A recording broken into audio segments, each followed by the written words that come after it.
Hey guys, welcome to another Pokemon Challenge video. I decided to take a quick detour from the Professor Oak's challenges due to them taking quite a bit of time, more than I expected to be honest. But I don't want you guys to be left without any Pokemon content since you all seem to be enjoying my torturing of myself to near insanity. Well, this time I completely went off the deep end.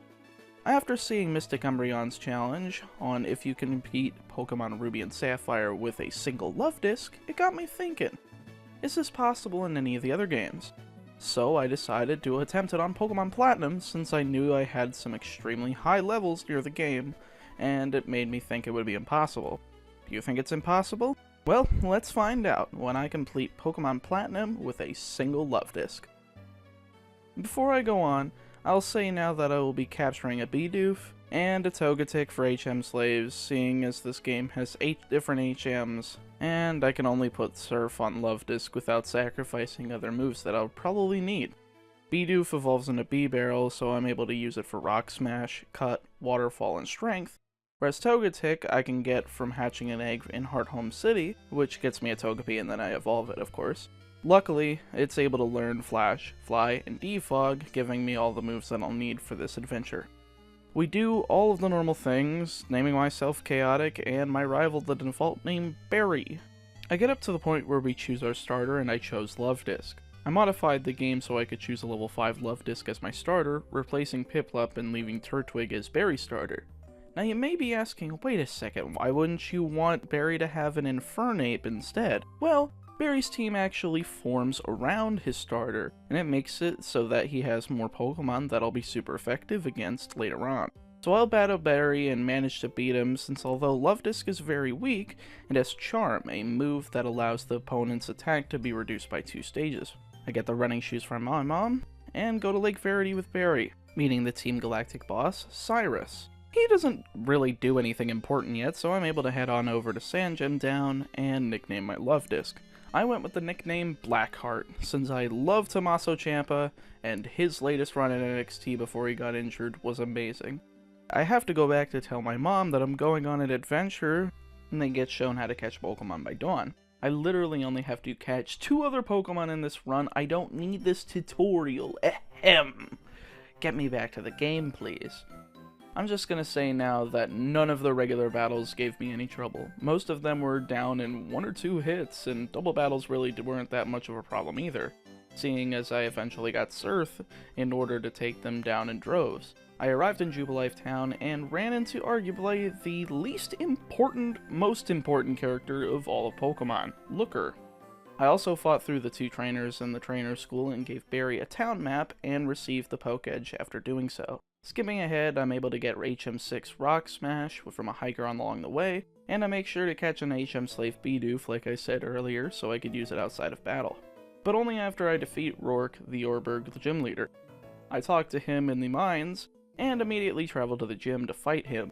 Roark is our first important battle of the game, to be honest. He has 3 Pokemon. Geodude, which only has Rock Throw and Stealth Rock, going down to a single Water Gun, so it's pretty easy. Onix is slightly more threatening, seeing as it has Screech on top of the other 2 moves Geodude had, but we're able to also one-hit KO it with the Water Gun as well. His last Pokemon, Cranidos, is the only Pokemon on his team not to have a quadruple weakness to Water types. I make sure to use Charms since Cranidos has a very high base 125 attack at this point in the game. It's ridiculous. So taking that down is key to winning. 3 Water Guns is enough to take it down at level 18, allowing us to receive the Gold Badge for winning. Since Orberg was kind of a detour, I have to travel back to Jubilife City so I can take the bikeless path to Eterna City. But I'm interrupted by Barry before being able to do so, and I'm also interrupted by Team Galactic wanting to engage Dawn and I in a double battle, which gives me no trouble. On the northern end of Route 204, there's another double battle against 2 Pachirisu, which can give you trouble if you don't take them down quickly enough. Luckily, being at level 19 allows me to do so, meaning I can move on into Floroma Town. Make sure to grab this Cherry Berry for later. I go to Route 205 and then trigger the Valley Windworks event so that I can grab the key and take down the grunts here. After the grunts, it was time for my first encounter with an admin, this time being Mars. The first match led to my first loss of the run, as I had gotten hit with Toxic and couldn't take down Perugly in time. I go back and give my Luvdisc a Pecha Berry in order to prevent this from happening again. Zubat only has Bite and Leech Life to protect itself, which doesn't do much damage, and Purugly has Fake Out, Scratch, and Feint Attack. Fake Out is probably the most dangerous attack from it since it's going to make you flinch automatically, but it only works once. I also lost in the second round since she get a critical hit with Fake Out, taking over half of my health. Third time's the charm for me though, so a little grinding to level 24, in which her Zubat didn't even use Toxic, so I was able to save my Pecha Berry. After taking down her Purugly and gaining the Devil's Experience, Mars and the rest of Team Galactic move out of the building, allowing me to progress. My next main problem lies in Eterna Forest, where I have a companion character. I'm forced to have her with me, so I have to avoid any double battles involving her in order to minimize her assistance to me. So I talk to trainers from the side in order to prevent that from happening. Best thing about it though is that I can grind on these double battles and get healed up between every battle, so I see no problem as long as I avoid most of the trainer double battles. After getting through, I'm able to get to Eterna City and see that Cyrus is at the Palkia statue doing nothing important. From here, I'm able to challenge the gym, which was probably the biggest mistake I made during this run. The trainers weren't a problem, but Gardenia, oh boy did she make mincemeat out of me. On my first attempt, I couldn't even get past her Turtwig, so I decided to grind up to level 31 to level 34 before my second attempt. I managed to get past everything using the power of Attract, since all of her Pokemon except Turtwig are female while my Luvdisc is male. Cherrim gave me no problems, and Roserade went down in 2 returns after an Attract, nailing me the Forest Badge and the ability to use Cut outside of battle. I'm able to ransack the Team Galactic building here in Eterna, taking down Jupiter in 1 attempt since her Skuntank is nowhere near as threatening as Purugly, especially after being able to use Attract and Water Pulse. I decided to go ahead and take out Wayward Cave since there was another assistant trainer that I had to go through with, but she was completely optional, so I was able to take down all the trainers before meeting her and escorting her out of the cave. After leaving, I went south to Route 207 and grabbed the Versus Seeker from Dawn. From here, I had to go through Mount Coronet briefly so I could get interrupted by Cyrus again, hello, and emerge on the other side of the mountain. This led me through some more trainers, and eventually to Hearthome City, where I'm able to run into a Baneri that eventually led me to learn that my endgame mother was a contest queen, and eventually to Fantina, the gym leader of Hearthome City. She's a ghost-type specialist with a pretty sweet gym design in Platinum. Anyway, attempt number 1 on Fantina goes decently well, though I started off with Attract, and Duskull ended up using Will-O-Wisp on Luvdisc, meaning I had to make sure the battle ended as soon as possible. Luckily, I don't use any physical moves here, as Return is a normal type move and it's useless for this fight. I set up Aqua Ring in order to negate some of the turn damage and take it down. Unfortunately, Mismagius comes in next and takes Luvdisc out with a Shadow Ball, quickly ending my first attempt. The second attempt, I go straight into Water Pulse and manage to confuse her Duskull along with her Mismagius when it came in. I also made sure to set up both Attract and Aqua Ring on Mismagius in order to ward off any Shadow Ball attempts. It took 6 Water Pulses to take it down, seeing as there's an attached Citrus Berry as well as a Super Potion that Fantina will use on any Pokemon that gets near or into Red Bar. The last Pokemon she has is her Haunter, which goes down in 1 hit to a critical Water Pulse, netting me the Relic Badge. After going to heal, my next challenge awaited in a rival battle with Barry after exiting Hearthome City to the east. He's not too big of a hassle since Grottle for some reason still only uses Withdraw instead of attacking with a Grass-type move. I'm completely okay with the dumb AI, but it really does make me question if this is happening because I added my starter. Anyway, his Staravia, Buizel, and Ponyta go straight down and I'm able to move to Route 209, where there's more trainers, Lost Tower, more trainers.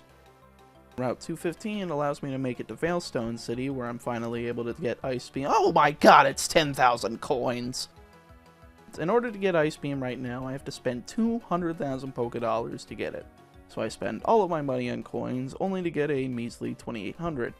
Time to sell, I guess. This gets me up to 3,870 coins, meaning I'm only 38.7% of the way there. Oh well, guess I won't be getting that one for a while, at least till the next rival battle. I decided to take on the gym in my self-pity, pitting me against Maylene. My first attempt against her wasn't terrible, I just got bad luck on her Lucario's since she got both a critical Force Palm and Drain Punch in a row, taking down my Luvdisc. The second attempt results in me getting paralyzed off of the bat with a Force Palm, but I managed to pull through, surviving her Machoke with only 3 HP before taking it down with one final Defiant Water Pulse and netting me the Cobble Badge for my efforts. After another pit stop in the game corner, getting closer to my icy friend, I took down a pair of Galactic Grunts and grabbed HM02 Fly, and went south towards Pastoria City so I could take out Crasher Wake. There were a ton of trainers on the way which gave me tons of experience, leaving me from level 50 to level 53 before getting blocked by yet another battle with Barry. He's still a goof by using Withdraw, so I'm able to defeat him easily and move on to Crasher Wake's gym. Since we resist each other, Return and Aqua Ring came in pretty helpful during my fight against him. I didn't even lose once, I just reused Return on everything except Quagsire, which went down to one critical Water Pulse. My next objective was to go to west of Pastoria City and head through Route 212 before heading back and listening to the nuke blow up Lake Valor. A weird flex, but okay. Afterwards, I stopped at the game corner again, stopping 500 coins shy of what I needed for Ice Beam, so it's just like, screw it, and sold stuff so that I could get that last 500 coins. I decided to replace Return with Ice Beam since I still had a need for Attract and Aqua Ring, and I still had another TM27 for Return, so I was able to get rid of it for the time being. Story progression led me to fight Galactic Boss Cyrus, and since 2 of his team members were part Flying type, I took out Sneasel with 1 Water Pulse and the other 2 went down to Ice Beam with ease. I made sure to use a PP up on Ice Beam as well so that I would have a little bit more PP for future fights. After this, I used the Staravia that I captured only for flying, so that I could travel back to Sandgem Town since I didn't evolve Togepi into Togetic yet, so I was just like, screw it, I don't feel like doing that right now. I use it to go to Sandgem Town and surf over towards the Pal Park so I can get more experience. From here, I flew to Jubilife and surfed west to get to Canalife City, the home of our 6th badge and the gym leader, Byron. Anyway, before we're even able to fight Byron, we get stopped by Barry again. This time, though, we have Ice Beam, so I'm able to destroy both his Staraptor and Torterra with 1 hit, and his Rapidash goes down to a quick surf. Heracross and Floatzel also went down fairly easy as well, giving me an easy victory before I go ahead and fight Byron. Everything went down to 1 surf. Next section, please! Actually, I was forced to go into Iron Island and complete that area, so I just destroyed all the trainers in there, got up to level 70 before being able to even handle Team Galactic at Lake Valor. The Grunts went down pretty easily there, and Saturn wasn't a problem either. I didn't even concern myself with movesets here since they were so easy to take down at my level, no sweat. I went to Lake Verity afterwards and took down Mars since Dawn was incapable of doing so, I guess. And from here I needed to go to Lake Acuity, which I haven't visited yet. So I go through Mount Coronet and trudge through the worst obstacle in Pokemon history, this damn snow. I managed to arrive in Snowpoint City, which since I wanted to take on Candice before I fought Jupiter, since I thought, you know, obliterating Candice is probably going to be easier than obliterating Jupiter. Turns out I was wrong and I almost got completely obliterated by Candice. She has a staggering 4 Pokemon to fight against, and with a Luvdisc, that's just a bit much. Especially when one of them is part Grass type. She starts off with Sneasel at level 40, which goes down in 1 surf, though it makes an easy start, we have much more to get to. However, we get the bane of my existence in the form of her Abomasnow. I used Attract in order to prevent it from using attacks that would basically kill me in 2 hits, and I managed to keep it at bay for enough with only 1 Wood Hammer coming my way, knocking itself out in the process, but only leaving me without about, 22% HP. We're given some grace here because Piloswine is a relatively easy target with Surf, but then she follows up with a Frostlass. Luckily, I'm able to use Attract and make it an easy KO with 2 Surfs, leaving with only 11 HP in the process. I honestly couldn't believe I managed to survive on the first attempt, but it just means I'm doing well enough to keep going without much of a problem. Lake Acuity was my next objective, just so I could go see on a scale of 1 to 10 how hard Barry's butt was whooped by Jupiter. I see you as a hearty 11 and make sure to take her down for good measure. From here, I'm able to travel to their headquarters in Veilstone City, having a major speech by Cyrus and 2 major battles for me to take down with a Luvdisc. First up is Cyrus himself, who really hasn't changed up his team that much, only evolving his Murkrow and Golbat. making it yet another easy fight that I didn't really have any problems with. Second up is Saturn again, who hasn't changed up his team at all since the last fight. No evolutions or anything. They escaped to their last stronghold of Mount Coronet, making me have to travel all the way back up to the summit again. Instead, this time I'm arriving at Spear Pillar instead of the godforsaken Snow, where I have to do a double battle against both Jupiter and Mars with Barry on my team. First up was a pair of Bronzor that only takes 2 surfs to take down. Jupiter sends out Golbat while Mars sends out Purugly, which is a pretty good combo for me to take down easily since I don't have to fend off both Purugly and Skuntank at the same time. Purugly goes down to a critical surf, and Golbat lost 2/3 of its health, allowing it to be knocked out by Barry's Munchlax. Barry's Pokemon essentially took all the punishment during this fight for some reason, which makes it easy for me to get through since it's a forced double battle and I can't choose. Jupiter's Golbat goes down to another Surf, and she sends in Skuntank, which also went down to a combo of my Surf and Heracross's close combat. If it weren't for Barry, I probably wouldn't have won that battle, but I'm not salty about it. This leaves me to watch Cyrus, Simon, Dialga, and Palkia, as well as Gardenia on accident, because I guess it just didn't want to be left out of the fun, and we were able to access the Distortion World because of it. Near the end of it, we fight Cyrus for the last time, and he's added 2 new members to his team, giving him 5 Pokemon to contend with. Luckily though, we have a super effective move for 3 out of those 5, giving us more than enough room to work with. He starts off with a Houndoom, which goes down to a single Surf, and he sends out Gyarados, which is probably his most problematic Pokemon on his team, seeing as it has Earthquake, a 100 base power, physical, ground-type attack that is able to pack a really big punch. It goes down with 3 Ice Beams, but I lost about half my HP against it. Honchkrow is up next and went down to an Ice Beam, and his last problematic Pokemon, Weavile, has Night Slash, which has a high chance to critical hit. Luckily, I don't get hit with a crit, and I take it down with 2 Surf attacks, even with its Citrus Berry. And with this Crobat sent out, I'm able to hit it with 1 Ice Beam and take it down. That was pretty easy, but then again, I'm at level 80 at this point, so I should have expected it to be a pretty easy. I was on the edge of my seat when I was fighting his Weavile, since I would have had to reset if he had landed a critical. But we have one more fight to take care of, and that's with Giratina itself. Master Ball! Let's move on with the story now, shall we? I'm able to fly around to take down the legendary Lake Trio so that I can complete my Pokedex, seeing as I'll need a full regional dex to play through the aftergame here in a little bit. After fainting 2/3 of the Lake Trio and letting the cool one go, I traveled southeast of Veilstone City in order to get to Sunyshore City, the home of the most difficult battle so far, Volkner. After getting him back to the gym, he's ready to fight and give me a bunch of his BS.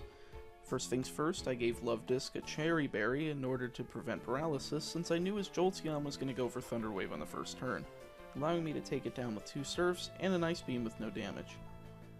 Raichu was next up on his roster, which gets a Charge Beam off, but it only does about a quarter of its health, and it goes down to a Surf and Ice Beam. Luxray comes in and uses Thunder Fang, which somehow misses, with a 5% chance to miss, and I get a Surf off to take it to the red. Volkner heals, and I hit it with another Surf and Ice Beam to take it down with no damage. Last but not least, the Beast Incarnate, Electivire. This thing really should have been part Fighting type, but that's just a side opinion. At level 50, it's the strongest thing I've taken on so far. I used Surf and took it down to below half health, even with its Citrus Berry.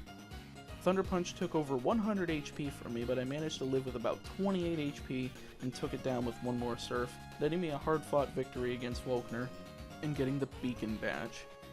And with that, that's all of them. One adventure through Victory Road later, and we're ready to take down the Elite Four. Oh wait, I have to be interrupted by Barry again with a major battle. Staraptor and Torterra go down to Ice Beam like normal, his Snorlax goes down with 2 Surfs, Heracross goes down with a Surf and Ice Beam, and Floatzel goes down with the same, and Rapidash goes down with a single Surf. Somehow he took me down into the red, mostly due to Heracross's close combat, which made me weary of going into the Elite Four at level 89. I said screw it and went in anyway. First up was Aaron, a Bug-type user. His first Pokemon is Yanmega, and since it's part Flying type, I have no problem taking it down with a single Ice Beam. Heracross leads the charge next, and managed to get a close combat off after I used a Surf, taking about half of my health. I managed to get Freeze Hacks with my first Ice Beam, so I finished it with another Ice Beam, leading to his next Pokemon, Vespiquen. Same deal here with Yanmega, but it takes 2 Ice Beams. Fortunately, it chose to use Defend Order instead of attacking me, so I got a free KO here. Scizor was up next, and it was the scariest of all the Pokemon so far, since it got really close to KOing my Luvdisc with an X-Scissor. I managed to take it down with 2 Surfs, leaving me with only Drapion and 2 HP. After a last-ditch quick attack by Scizor, unfortunately, I went down to his last Pokemon. So I decided to train up a few levels, getting up to level 94 before I felt like the max level would be too easy at this point. I get back to my previous point with only 26 HP left this time, but a single Surf managed to be enough to take down Drapion, earning my first of 5 victories needed to beat the game. Luckily, the developers made the next 2 battles free with water types, seeing as I'm able to take down Bertha and Flint because they use ground and fire types respectively. Bertha sends out Whiscash as her first Pokemon, which is neutral to my attacks, so it managed to take a good chunk of my health with Earth Power before going down. The rest of them went down without a hitch though, with either a solid Ice Beam or Surf, leading me to Flint. Same thing with him, everything goes down to 1 Surf apiece. The battle with Lucian though, that's a whole different story.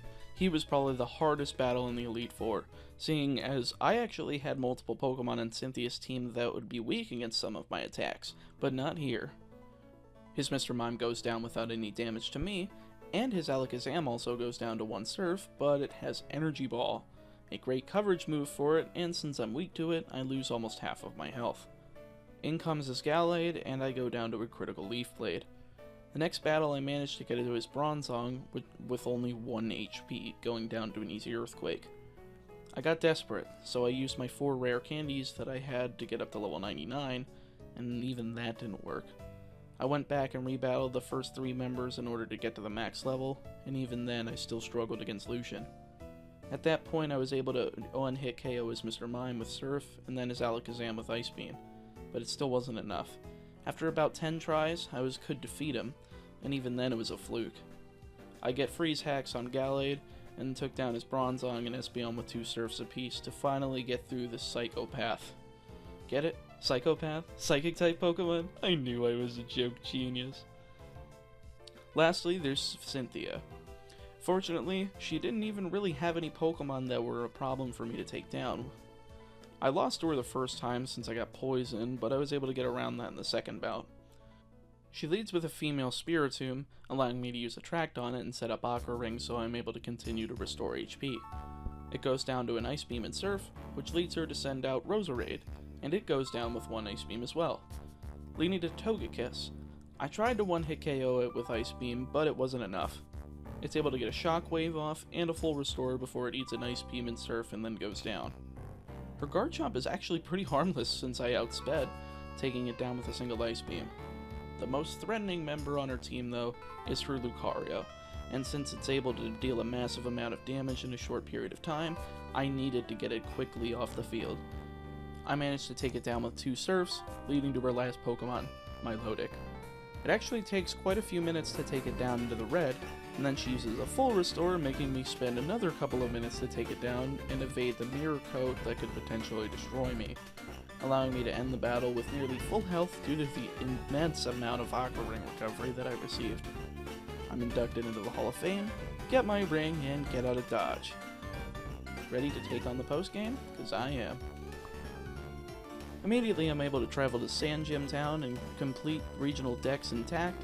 I'm able to get it upgraded by Professor Oak into the national decks, allowing for me to access the battle zone after taking a boat from Snowpoint City. Immediately, I'm thrown into a double battle against Volkner and Flint with Barry, who absorbs all of the punishment again while I wail on the other 2, eventually winning because Barry's Snorlax uses Crunch on Volkner's Jolteon. I don't have any plans of going through the battle frontier, so I just left it be and traveled through all of the post-game routes until I made it to Stark Mountain, where the last galactic grunts have gathered underneath Charon. And after I take down Mars and Jupiter for a final time, they're able to actually, well, go away. They leave Team Galactic. It's not much of a redemption, but at least they're gone. Good to see them go and do, well, nothing, because we never see them again. Anyway, Charon doesn't actually battle, so Team Galactic clears out with the International Police to arrest them, and I'm able to breathe a sigh of relief. Only 3 more challenges remain, the first being Dialga on top of Spear Pillar.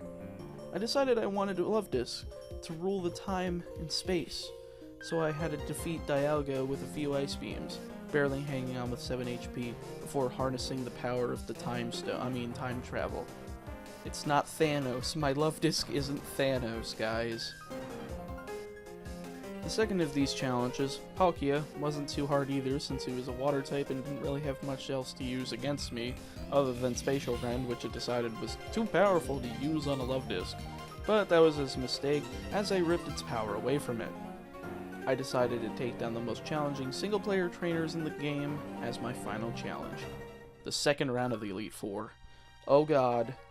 If I couldn't barely take down the first round, I know I was in for numerous losses, seeing as Lucian was able to kick my butt even through the first round, but let's see what happens and find out.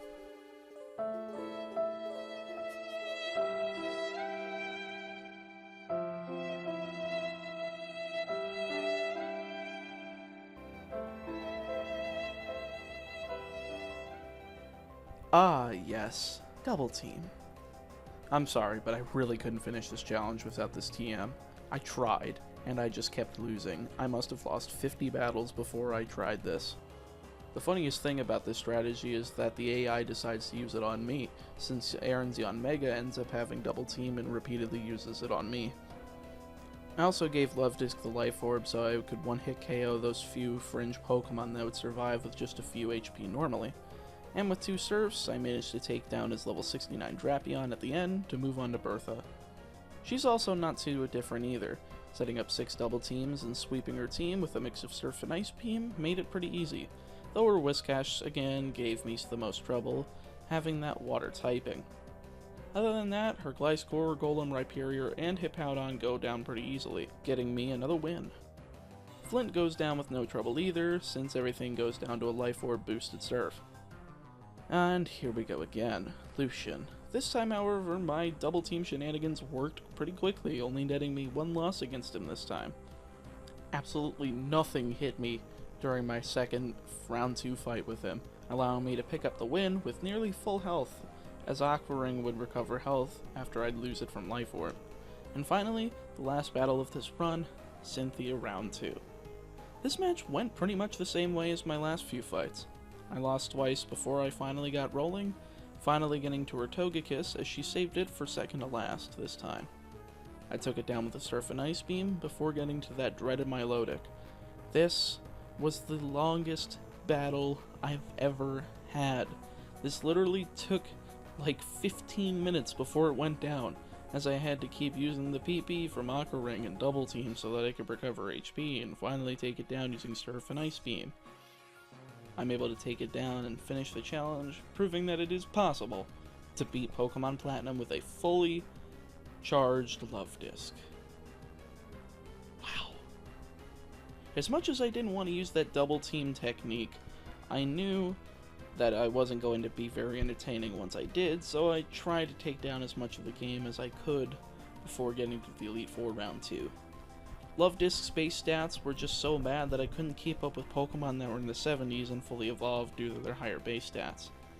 The only thing Luvdisc was good at taking down was Fire, Rock, Ground, Dragon Pokemon and outspeeding just about everything because of the level gap. I found this a welcome way to play through Pokemon Platinum as well, seeing as I only had fully completed the game this one time around 10 years ago when it came out in May of 2009, so it was refreshing to revisit. I can't wait to play through it again for the Professor Oaks challenge in a few months. Thank you guys so much for watching this challenge video. I'm going to be putting these out about once a month from now on, as I have another type of bonus video for your viewing pleasures that is going to be more variety than the all-inclusive Mega Man Marathon. I actually want to ask in the comments, I've noticed since I've hit YouTube Partner and you guys have all been flowing in because of these Pokemon videos, do you want me to stop the Mega Man Marathon after I finish the Classic series and just do like in-depth Pokemon reviews while I'm doing the challenges? Or do you want me to finish through the X0CX, like Legends, Battle Network, and Star Force series? Because I will. I want to, But if you guys want something else, I want to hear your thoughts in the comments down below. Next month, we'll be doing the Professor Oaks challenge for Pokemon XD Gale of Darkness, so stay tuned for that, and stay tuned for this Wednesday's Mega Man review. I'm the Meatball, and I'll see you soon.